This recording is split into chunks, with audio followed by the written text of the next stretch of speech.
falar hoje sobre as causas atuais e as causas anteriores às aflições, que está no Evangelho segundo o Espiritismo, capítulo 5, itens de 4 a 9. Então, esses itens, eles são escritos por Kardec, né? Não tem, até essa parte, desses itens de 4 a 9, não tem uma psicografia de nenhuma mensagem, de nenhum espírito em destaque. Isso vai ser lá nas orientações dos espíritos, né? Nesse é a reflexão de Kardec, com base em tudo que ele compilou. Então, ele traz para a gente que existem duas causas de aflições, duas fontes, não é causas, duas fontes de aflições. Uma presente nesta vida e a outra presente anteriormente. Então, ele fala assim, de duas espécies são as vicissitudes, ou seja, duas fontes. Uma tem sua causa na vida presente e outras fora dessa vida. Aí a gente entende que é na passada. Não é assim? E aí ele vai fazendo essa distinção. Então, ele fala assim, nas causas atuais, é a consequência natural do caráter e do proceder das pessoas que suportam essas vicissitudes. É a imprevidência, o orgulho e a ambição. Então, ele fala o seguinte, tem muitas causas de sofrimento. Primeiro, uniões equivocadas por interesse, por questões financeiras, que não foram bem trabalhadas, né? Trabalhado o amor e tudo mais. Doenças e enfermidades que são fruto de tudo quanto é tipo de excesso, né? Excesso de bebida, excesso de alimentação, excesso de alguma coisa desregrada, de medicamento que não poderia ter sido usado, hoje a gente já tem algo assim. Falência na educação dos filhos, né? Porque quando as criancinhas chegam ali no seio familiar, aquele espírito, né, reencarnante, quando ele chega, os pais, às vezes, não dominam as más tendências dos filhos, não se preocupam com isso e fortalecem o orgulho, a vaidade, as ambições, as paixões terrenas, e depois eles vão colher futuramente essas consequências dessas atitudes. E dissensões e disputas, que Kardec afirma, e a gente sabe muito bem, que são consequências disso, que a gente poderia evitar com uma respiração mais profunda, né? Com um pouco mais de cuidado, com um pouco mais de reflexão, com previdência, né? Sem se entregar às más tendências, de forma a não conjecturar que a gente vai arcar com as consequências das nossas atitudes. Porque existe uma lei que é a lei de causa e de efeito. Não tem nada que não seja, não tem uma ação que não cause uma reação. Agora, que tipo de ação e que tipo de reação pode ser uma escolha nossa. E aí o Kardec diz assim, para a gente saber se é uma causa atual, a gente poderia se perguntar, se eu tivesse feito ou deixado de fazer tal coisa, eu estaria nessa mesma condição? Se a resposta for não, né? Não, se eu tivesse feito algo diferente, ou se eu não tivesse feito isso, eu não estaria dessa forma, aí a gente sabe que é uma causa atual. Então, se a gente for olhar para as nossas vidas, a gente faz tantas escolhas equivocadas, não é assim? Vez ou outra, a vida tem que parar, gente. Parar por algum motivo. É um adoecimento, é um pé que quebra, é uma batida de carro que a gente estava dirigindo, olhando por nada, é uma hora que a gente faz prevalecer a vida que corre, né? Essa vida frenética, quando a pessoa dirige olhando no celular, aí ela bate e causa uma consequência enorme. Precisava de, mas eu tinha que responder, tinha mesmo. Né? Hoje eu estava vendo o jornal, eles pedindo às pessoas, por favor, para não beber, não se drogar, não mexer no celular dirigindo na rodovia, não tentar ultrapassagem. Precisa mesmo? Né? Então, assim, a gente sabe o que é certo e o que é errado. Se a gente insiste em fazer, a gente está sujeito a arcar com as consequências daquilo. Não é sem querer, né? A justiça tem uma situação, quando tem um crime, de falar crime doloso e crime culposo. O doloso é quando tem intenção de, e o culposo é quando ele tem culpa, mas foi sem querer. A partir do momento que a gente bebe e dirige, a gente está assumindo a responsabilidade de que algo pode acontecer conosco e com os outros. Né? Então, será que tem dolo? Será que não tem? Aí o Kardec fala, né, nós vamos ver mais para frente, que tem uma certa divergência entre a lei de Deus e a lei dos homens. Então, para a gente não ter que fazer essa pergunta, né, se eu tivesse feito ou deixado de fazer alguma coisa lá para frente, a gente pode fazer como Santo Agostinho nos ensina, né, fazer isso toda noite. Porque aí a gente faz um balanço mais rápido ali da nossa vida, e aí a gente está pronto para no dia seguinte, talvez, tomar decisões mais conscientes.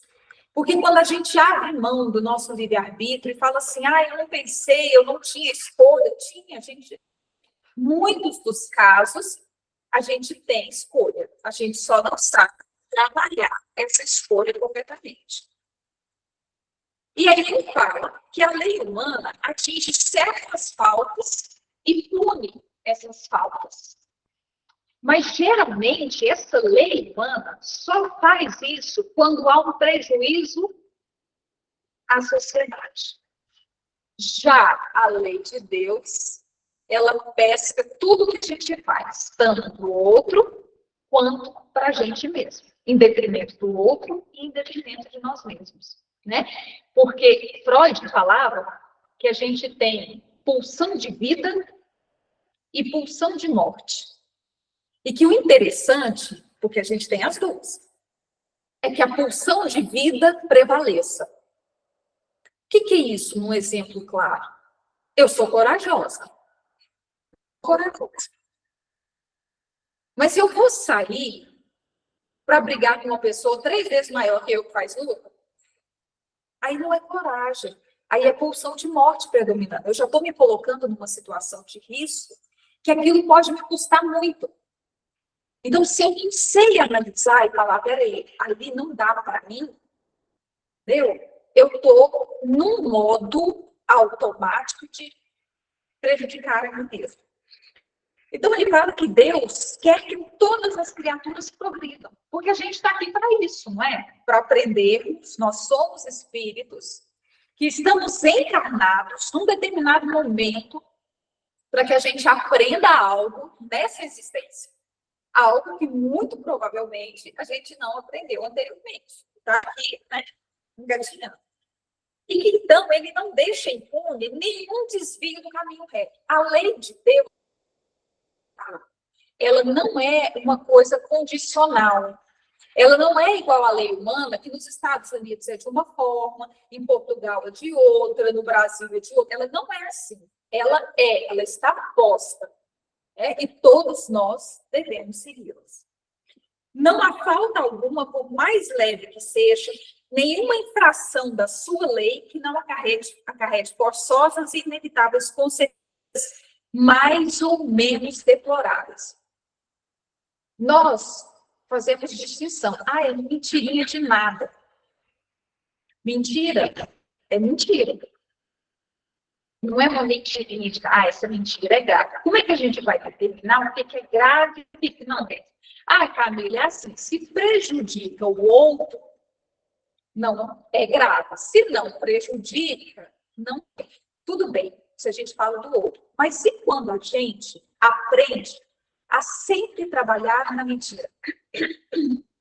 Tem gente que não dá conta de falar a verdade. Você fala para a pessoa assim, vamos amanhã no shopping? Ela fala assim, vamos. Ela não quer. Mas ela não vai te falar que não quer. Aí, ali na hora, ela vai inventar uma desculpa. Aquilo é desgastante. Porque eu não sei, pneu do carro, porque não sei o que e tal. E a pessoa vai fazendo uma ginástica para não lidar com o fato de que é não. Entende? E aí ela pode ir postergando uma coisa porque ela vai mentindo para ela mesma. Às vezes a gente mente para a gente mesmo. Não estou prejudicando o outro, mas será que não está prejudicando a gente? Meu amigo estava falando que o filhinho dele queria brincar com uma coleguinha. E aí falou para a mãe, não, eu já fiz a tarefa. Aí quando foi de noite, eu terminar de brincar, a mãe falou assim, vem, vamos tomar banho para você dormir. Ele falou, não, eu tenho que fazer a tarefa. Eu falei, você já não me falou que você tinha feito a tarefa? Ele, não, mãe, mas eu falei que eu queria brincar. Mas foi só um pouquinho, eu vou fazer a conta. Isso é mentira. Aí o meu amigo estava falando assim. Aí ela contou a vida dela inteirinha, que ela saiu lá do norte, foi parar não sei aonde, trabalhou, sofreu, depois, nunca mentiu. Eu falei, tá certo. Ela tá certa, porque assim, a partir do momento que você fala, não, essa mentira pode, não é? Para quê? Existem formas da gente trabalhar a verdade de maneira mais amena, que não seja, porque uma coisa é a verdade, outra coisa é a agressividade na verdade. Tem uma diferença. Né? Então, a gente tem que ter cuidado com a forma como fala, e não com o que fala, às vezes. E ele diz assim, daí que segue que nas pequenas coisas, como nas grandes, o homem é sempre responsabilizado pelos seus desvios, porque é uma questão de escolha. E, geralmente, nós, seres humanos, a gente escolhe o que é mais fácil. Tem a ver com a porta larga. A gente gosta do conforto. A gente gosta de se sentir bem. Então, às vezes, para se sentir bem, a gente não encara uma coisa ou outra, ou causa um dano para alguém. Isso vai desde a necessidade de roubar para ter e tirar do outro, até o fato de ganhar multa na carteira e passar por uma carteira do outro para não ficar na sua. Como é que é isso? Né? A gente dirige, aí soma pontos na carteira por multas. Aí eu vou e passo para a carteira da Vilma. Tranquilo. Né? Será que é tranquilo mesmo? É só o olho da justiça humana que nos vê? Quer dizer que se a justiça humana não nos vê, nada aconteceu? É assim? Isso mostra que a gente não tem conhecimento da lei, porque a gente precisa fazer o que é certo, porque é certo fazer.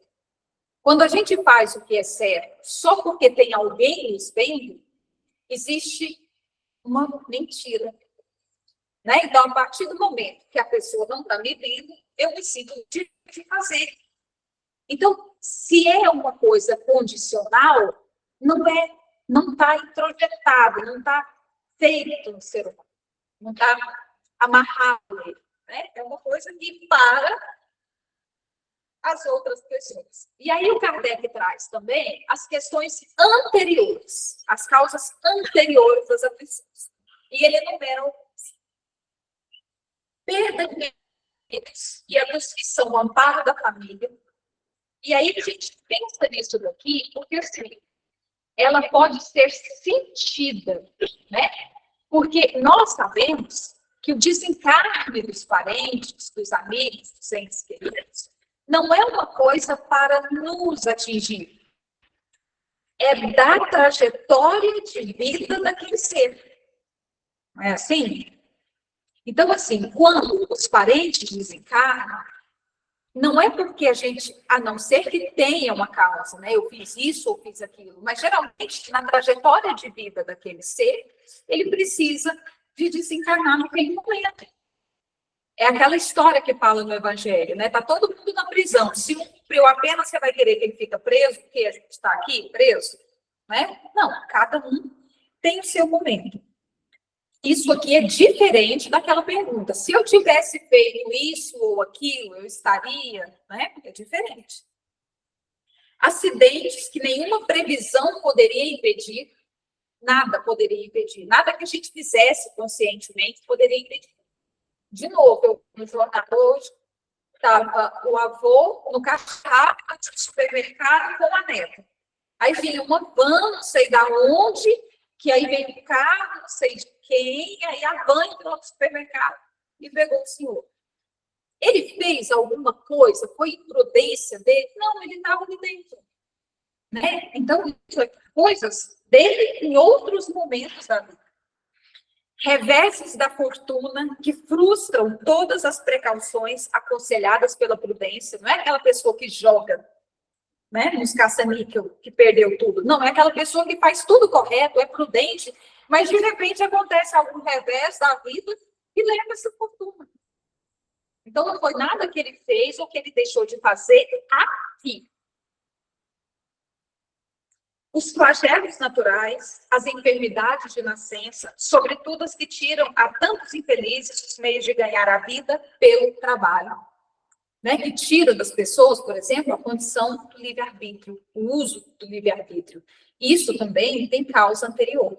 Então, se a gente pensa nas crianças, por exemplo, o que acontece se uma criança nasce assim ou de outra forma? O que acontece que uns têm tanto, outros têm tão pouco? Não tem como a gente pensar nesses problemas, nesses flagelos, nessas infelicidades humanas, que não seja olhando para trás, né? Porque Deus não vai escolher as pessoas no momento para falar, esse aqui vai ser assim, esse aqui vai ser de outra forma.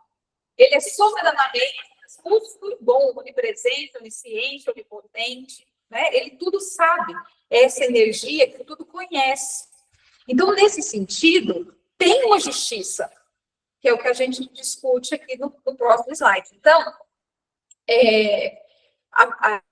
a gente analisa como um todo, e por isso, como a gente não tem conhecimento do passado, a gente precisa, de alguma forma, confiar na sabedoria divina. Não é? Porque na nossa, que sabedoria que a gente tem, além do palco que a gente enxerga à frente do nosso narizinho, não é? E aí o Kardec traz, se todo efeito tem uma causa, e se Deus é justo, logo, a causa é justa. Faz sentido? Né? Se todo efeito tem uma causa, e se Deus é a causa do meu efeito, do efeito que eu estou vivendo, também é justa. Se a causa não tem origem na vida atual, ela deve ter origem numa vida pregressa. Não é assim? O que acontece com uma criança que nasceu assim? Ela não fez nada nessa vida para chegar àquela consequência. Logo, é de uma vida pregressa. E se Deus não une as pessoas pelo bem que fazem ou pelo mal que não fazem, logo, nós fizemos algo que lesionou a lei divina. Várias vezes. Assim? Isso. Então, se de repente, hoje, a gente está vivenciando uma situação que não nos agrada e que não é fonte de atitude nossa nessa vida, o nosso papel é acreditar na potência da justiça divina e fazer o nosso trabalho aqui. Então, como que a gente procede em relação às aflições que têm origem na existência atual e como a gente procede em relação às aflições que têm origem na existência anterior? Atual, a gente vai analisar o que eu posso fazer. Cheguei lá, vou dar um exemplo. A minha família está toda arrebentada, a minha vida está toda arrebentada, eu só penso em trabalhar. É igual o GPS. Esse caminho está me levando aonde eu quero ir? Está me ajudando a ser a pessoa que eu quero ser, que eu sempre quis ser? Não. Então, eu vou ter que recalcular minha rota. Eu vou atrás daquilo que faz sentido. Eu vou criar vínculo com as pessoas. Eu vou rever a minha forma de agir. Não é assim? A minha vida que eu estou adoecendo.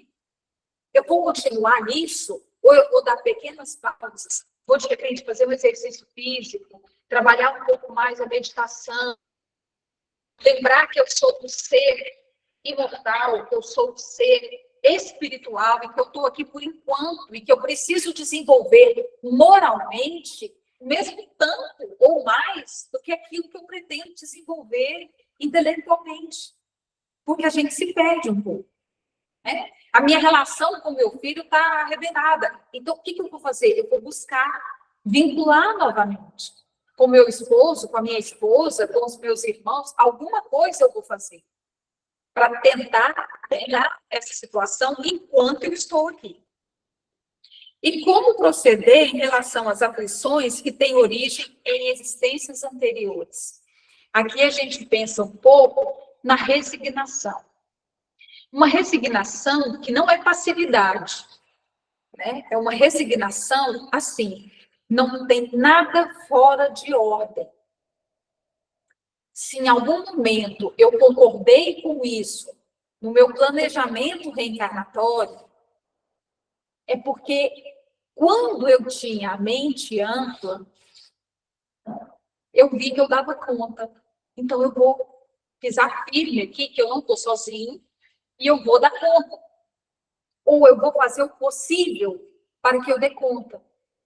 Que é diferente de por que comigo? Eu nunca fiz nada com ninguém.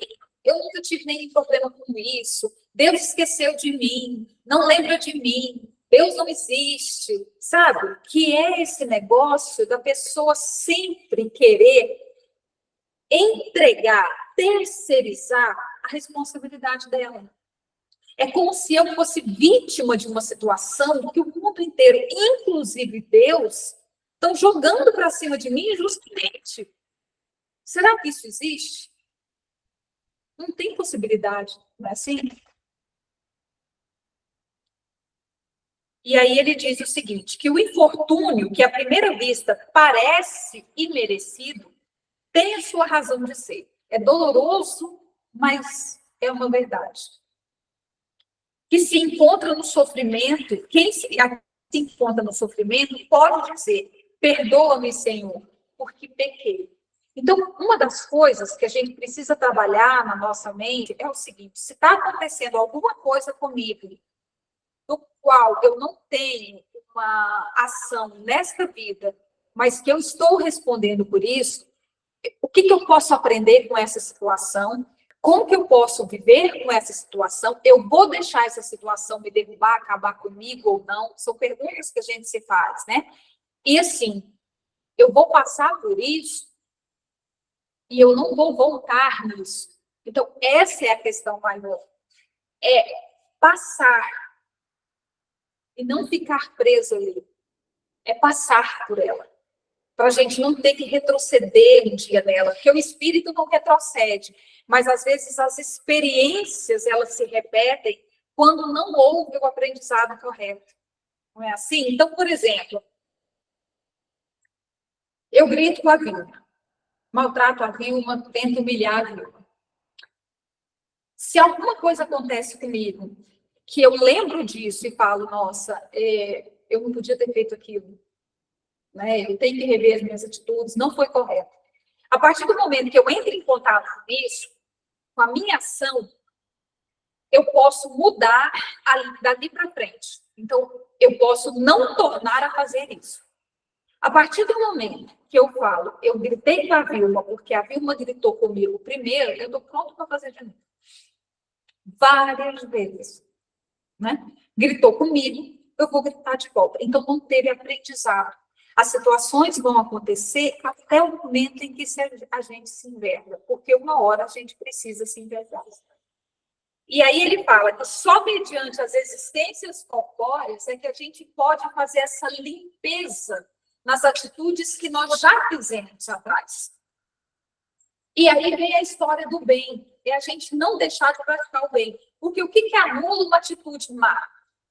Uma atitude boa, não é assim? E como a gente não sabe o mal que a gente já fez, a gente pode fazer o bem por tabela. Dá-lhe. Né? Porque aí a gente já vai tentando equilibrar, eu não lembro, problema nenhum. Vai fazendo. Porque aí a gente já vai se garantindo de alguma forma. Então, diante de tudo isso que foi dito, a gente tem duas compreensões. Primeiro, a misericórdia de Deus que nos dá as possibilidades de reencarnação e, em menor escala, o dia posterior, né? O amanhã, que o sol nasce, começa tudo de novo, para a gente rever essas nossas atitudes. E lembrar que o que é de mais importante é o quê? É o passado? É o futuro? É o hoje. Porque do jeito que tem causas anteriores e causas atuais, o que a gente está fazendo hoje vai, em algum grau, determinar o que a gente vai colher daqui para frente. Então, uma atitude que a gente pode ter é o que eu quero colher daqui para frente. Está consciente do que a gente quer na vida. Não é assim? Porque é tão claro. Eu quero fazer medicina. Então, vai estudar biologia, química, física, para você passar no Enem, sei o quê, em tal universidade, você tem que ter 718 pontos no mínimo. Então, você vai estudar, eu quero comprar uma casa. Então, tem que trabalhar tantos meses, guardar 30% do salário para que daqui a 2 anos mesmo. Mas a gente faz isso com a trajetória espiritual. A gente vai vivendo. Vai vivendo. Porque tempo, né? Tudo a gente vai tendo. E nessa, a gente se perde naquilo que é importante.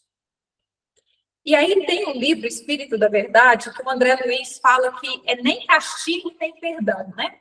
Que a dor que a gente vive não é forjada por outra pessoa, é criação nossa espiritual. Que o futuro não é uma surpresa atordoante, é consequência dos atos de hoje.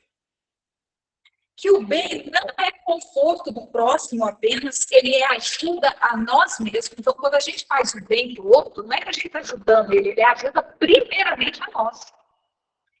E que Deus é equidade soberana, não castiga e nem perdoa, mas o ser consciente profere para si mesmo a sentença ou culpa ante as leis divinas. A nossa conduta é o processo e a nossa consciência é o tribunal. Deus nem perdoa e nem pune. Ele nos dá a condição de agir e responder por essas ações. A escolha é nossa. Teve um dia que eu falei com um paciente meu assim, olha, a sua vida, quem cuida é você. É você que vai determinar o que você quer colher futuramente. Aí ele falou assim para mim, nossa, isso é muito ruim. Isso é muito ruim. É muita responsabilidade. Aí eu falei, mas você queria estar vivendo uma vida traçada por outra pessoa? Você vai fazer isso, depois você vai fazer aquilo? Ele falou, não, acho que é melhor viver traçado. Não é? Mas é difícil ser ativo. Né? Existe uma responsabilidade. É fácil jogar para o outro. Porque se eu me der mal, culpa do outro. Se eu me der bem, obrigada. Né? Beijo. E aí, lá no livro Estude Vida, André Luiz e Emmanuel falam o seguinte, que a gente não ignora, né? Pré-feriado, no centro espírita, a gente não ignora que a lei de causa e efeito funciona em todos os domínios do universo. Não é no Brasil, não é no planeta Terra.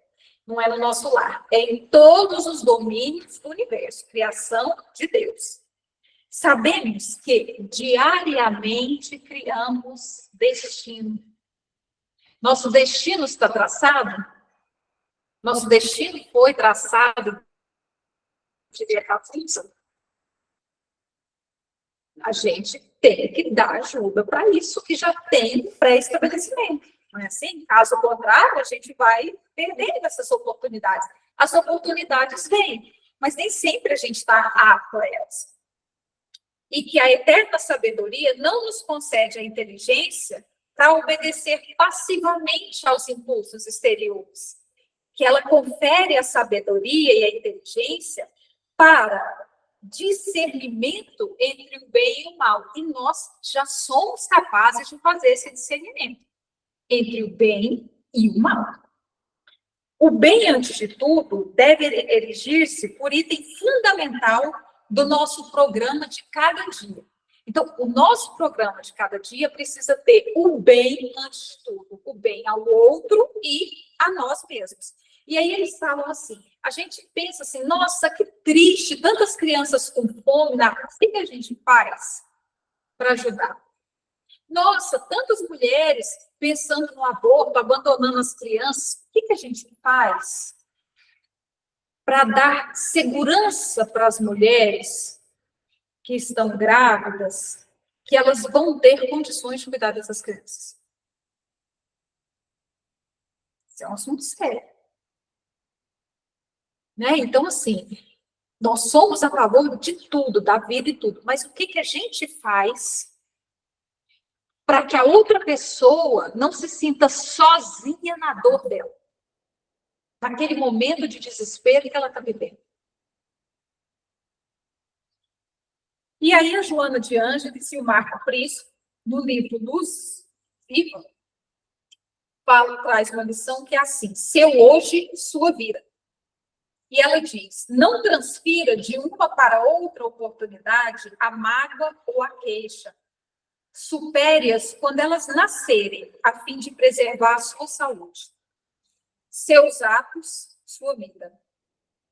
Negue-se à derrota, fomentando vitórias de pequena monta, e ganhará a guerra contra o sofrimento. O que você prefere mentalmente, embora sem consciência disso, materializa-se e faz realidade. Seus desejos, sua vida. Vamos sondar a qualidade dos nossos pensamentos e das nossas crenças. A sua vida é bênção de Deus, a benefício do ser espiritual que você é, imortal, fadado à perfeição. Se por enquanto chovem calhaus sobre a sua cabeça e se multiplicam cardos, né, aqueles espinhos ferindo os seus pés, ou se traz trabalhos no seu ser, punhais de angústia, recomponha-se e produza causas novas que anularão tais efeitos e gerarão futuras alegrias. Se as coisas estão ruins, não se dê por vencido. Recomponha-te e cause novas situações que vão anular essas e trazer alegrias futuras. Sua sementeira, sua vida. Hoje, você é o que fez de si mesmo. O que somos hoje é o que fizemos de nós mesmos. Porém, será amanhã o que hoje realiza da oportunidade que você tem. Seu hoje, a sua vida. Então, o que nós fizemos, conscientes ou inconscientes, foi, acabou. É igual Paulo de Tarso. O que eu faço? O que queres de mim? É daqui, hoje, dessa consciência para frente. Nem lamentação, nem vitimismo, nem culpa, nada. É ação. É a ação que anula tudo isso. E aí, para a gente conseguir esse hoje, é a doutrina de Jesus, que é amor e caridade. Aí eu linkei assim, ó, número 1, 2, 3, 4, 5, 6, 7, para cada um preencher mentalmente o que Jesus já trouxe para o mundo. Se vocês lembrarem de uma coisa, já dançaram, não tem mais explicação para as escolhas erradas. Né? Porque a gente sabe o que é certo. Nós somos adeptos de uma doutrina cristã. E Cristo traz duas coisas, amor e caridade. Sendo que caridade é benevolência, indulgência e perdão. Em nenhum momento ele traz julgamento, preconceito, posse, em nenhum momento. Não quer dizer que a pessoa não possa ter posses. Ela pode ter. Mas para ela saber lidar com essas posses, ela precisa estar de acordo com a doutrina de amor e de caridade. Fora disso, o nosso hoje é uma grande perdição. Aí, dentro dos meus slides, eu insero uma figura assim. Por alguém a gente tem que olhar. Eu trabalho no pai, eu até falei que eu quero fazer isso de novo. E aí teve uma época que o Congresso Espírita teve uma pulseira para os adolescentes, uma pulseira assim de silicone, sabe? Que estava escrito assim: em seu lugar, o que faria Jesus? Aí eu fiquei louca, né? Pedida aqui, pedida ali, arrumei uma pulseira dessa. Aí eu não sou médium em grau maior. Eu sou médium em grau menor. Kardec fala que todos somos médios, grau maior e menor. Eu sou bem menor. Mas um dia eu estava trabalhando no atendimento fraterno lá na casa de Santa Maria, e chegou um menino, assim, um adolescente, mas muito revoltado com a vida, muito com o pai, com a mãe. Aí eu fui entrevistar ele, e a gente conversando, e ele, eu fico muito nervoso. Eu falei assim, mas você não lembra que quando você fica nervoso, você atinge a você mesmo? Aí ele, nessas horas que eu fico nervoso, eu esqueço. Aí me veio à mente assim, dá a pulseira para ele. Aí eu paro na pulseira, né? Não vai rolar, não. Dessa pulseira, não. Eu preciso dessa pulseira. dar a pulseira para ele. Aí eu tirei a pulseira do pulso. Quem já viu aquele filme do Ghost, do outro lado da vida, que a Whoopi Goldberg vai dar o cheque? Aí eu falei, olha, eu vou te dar essa pulseira. Toda vez que você ficar nervoso, você vai olhar para ela e vai ler isso aqui. Ele foi embora com a pulseira, eu fiquei chorando. Meu amigo falou, vou te dar outra, veio a pandemia, nunca mais. Né? E aí, eu preciso dessa pulseira. Eu já falei que eu vou mandar fazer uma e vou tatuar na testa, porque é isso. Eu dirijo, para vocês terem noção, eu dirijo com Jesus pequenininho, lá no carro, assim, lá lá atrás, né? No passageiro, eu ponho um cinto nele, um bonequinho de Jesus. E tem hora que o povo me dá a cortada, eu falo, esse pincel eu não amo, Senhor. Esse aqui não rola. Eu viro para trás para falar. Vocês lembrar que aqui, onde a gente vai, a gente está acompanhado. Agora, de quem? Né? Quem é a nossa companhia? Quem é o nosso hoje? O que eu estou fazendo hoje? Então, que a gente possa sempre lembrar, né? Nesses momentos de perdição, a gente voltar lá para dentro, assim, com dor, às vezes, com tristeza, mas também com aquela resignação, assim, será que Deus ia errar só com a gente? Esquecer, assim, piscou, uma bomba caiu lá na Ucrânia, ele falou, nossa, deixa eu olhar aqui, e aí piscou, e aí aconteceu algo com a gente, né? Não.